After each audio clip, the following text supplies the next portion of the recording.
Hi everyone, welcome to episode 3 of TouchDesigner tutorial. Today we will learn how to make this organic structure that is audio-reactive, and we will be using L-System. Like always, we will start with a brand new project, but before we start, this tutorial will be divided in 3 parts. The first part will be the pre-processing network, which include the L-System network.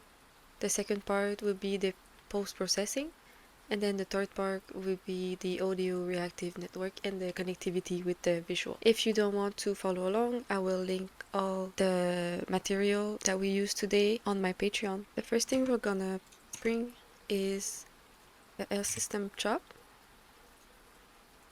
Now for people that don't know really what is a L-System, an L-System is like a way to create complex shape, usually like plants or tree or any geometric shape with a set of like rules and formula. I won't explain in detail what are L-System, but I found this pretty useful article that is written by Paul Brook, I believe, and it explained a bit what are L-System and different formulas that you can use.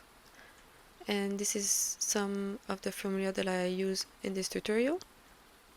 But in general, it's pretty useful to understand how you can use this in TouchDesigner. To edit the formula in the L-System, you have to make the viewer active here, and then I will write the formula I want to use. For the first one, I use premise A, and then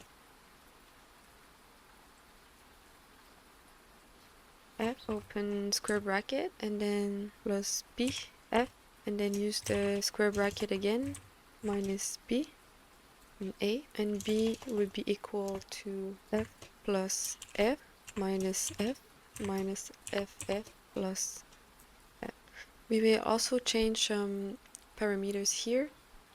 For now, we will just decrease the generation for 5, but we will use it later as an audio-reactive variable. We need to change the type for 2. Then if we go into the 2, row will be 2, columns will stay 3. We will change the tension to 0.76. We will use 3 L-System in this visual. You can just copy and paste 2 times. In the second L-System, we will change the formula. We will still use the premise A. A will be equal to F square bracket plus A square bracket again minus A, and then N A. No B, just remove that. For the 2 rows will be 3, columns will be 2, tension 2, and then for the third one we will also remove the B.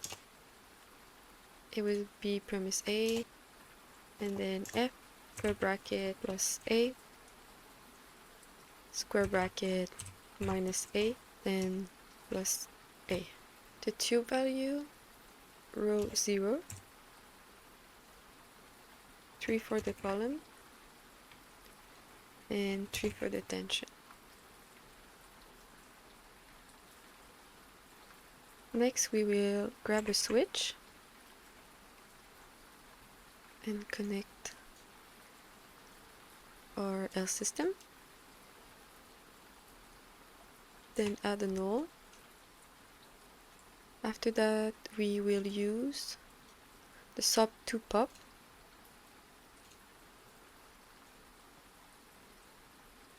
Connect it to a proximity.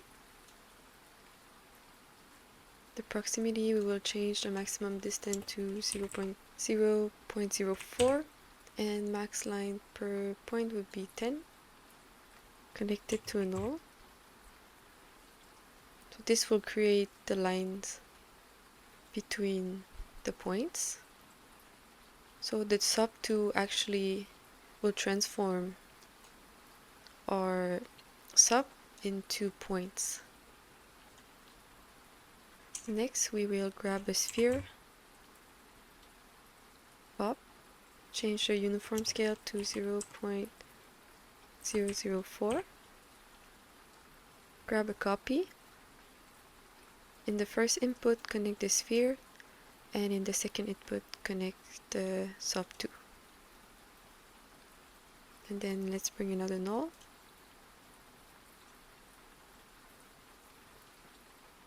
That is our pre-processing network. We will make the render network. We will render both of the sub, which will be the line and the point. We will grab 2geo,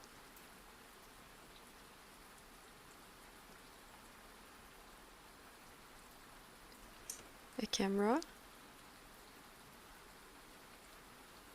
We will use an environment light. You can grab a ramp. We will change the resolution to 1280 by 1280.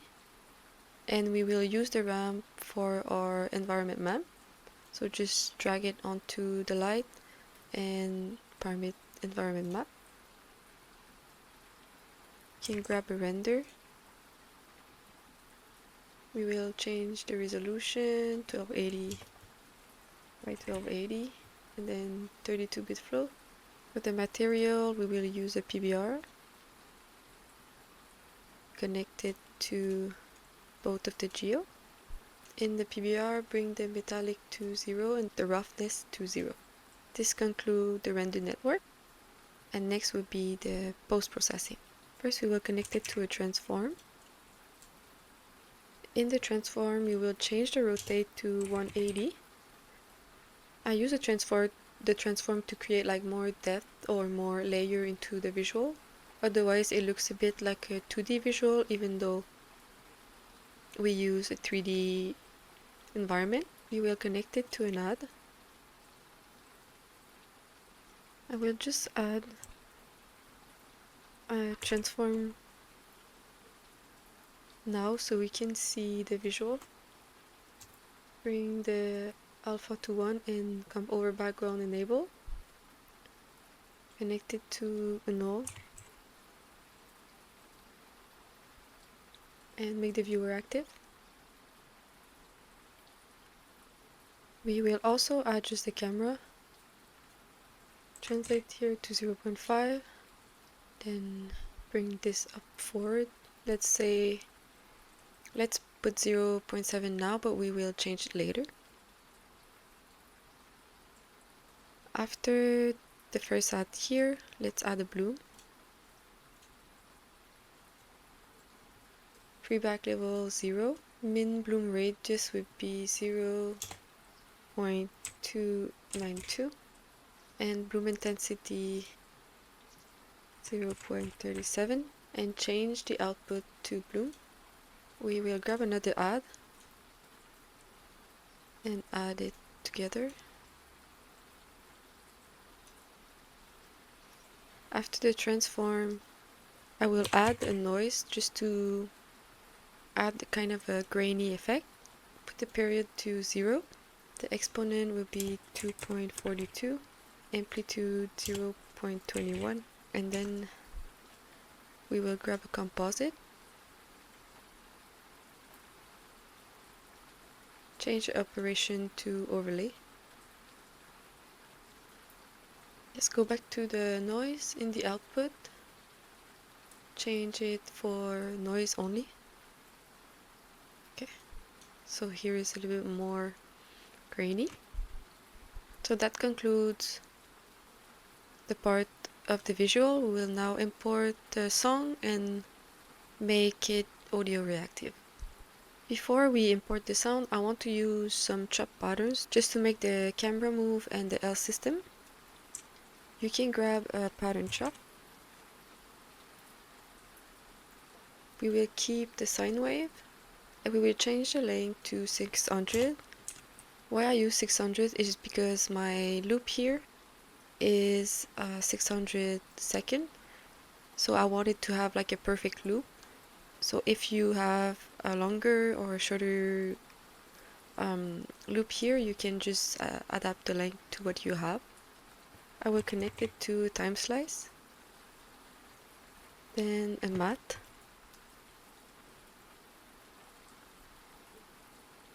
I want to use the matte to change the range of, for example, the camera viewpoint that I want to use on it. So I know that my synth waves goes from -1 to 1,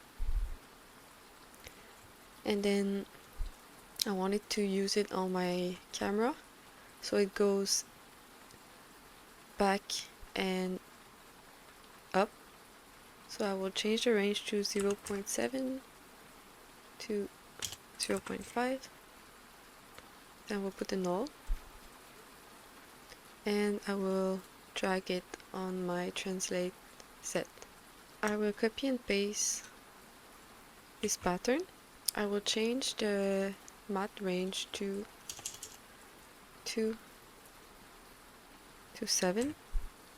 Now this I will use it on my L system. So if we go in the first one, for example, in the geometry and then the generation, if I move that, we can see that the more generation I have, the more the geometry is bigger.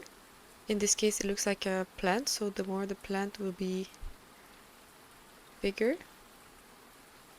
So that will create a movement. And I will reference for every L system.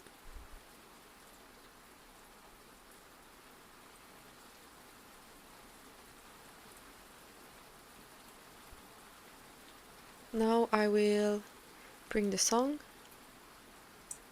Let's grab an audio file in.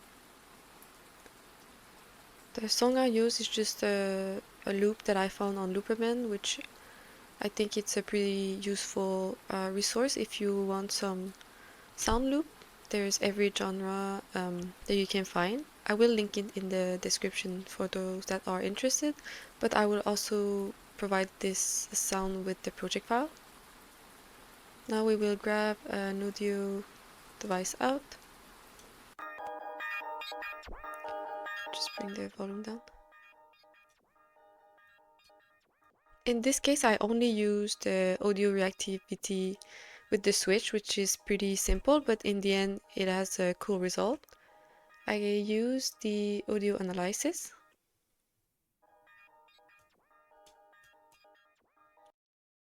And then I use the snare. I changed the snare threshold to 0.2 just to have it more reactive. Then we can grab a select.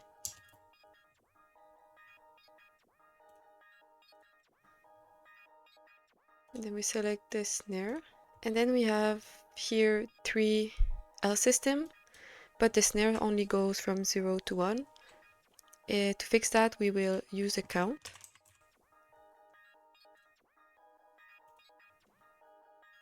And then in the count limit, we will choose the loop min-max. And then how the switch count, it counts from 0, so it would be 0, 1, 2.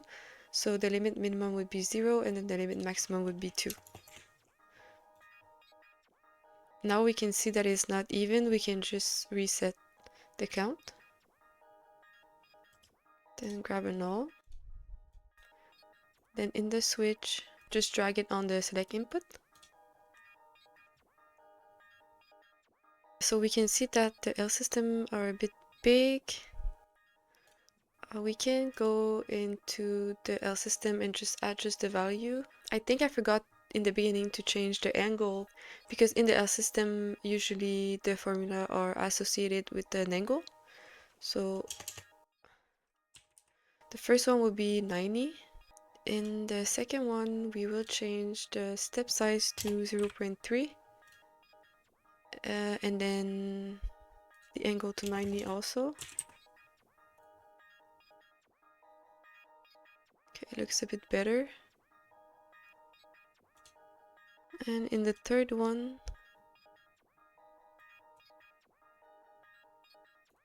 We will change the step size to 0.09, so it's a bit smaller. The angle will be 45. Yeah, that looks better, but you can play with all those values to make it as you like, and you can also use other L system. This is just the one that I use, but there's a multitude of formula that you can try.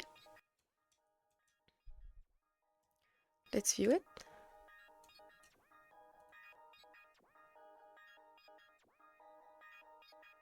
Pretty cool. That's it for this week tutorial. If you like this tutorial, you can like and comment, and see you in the next one.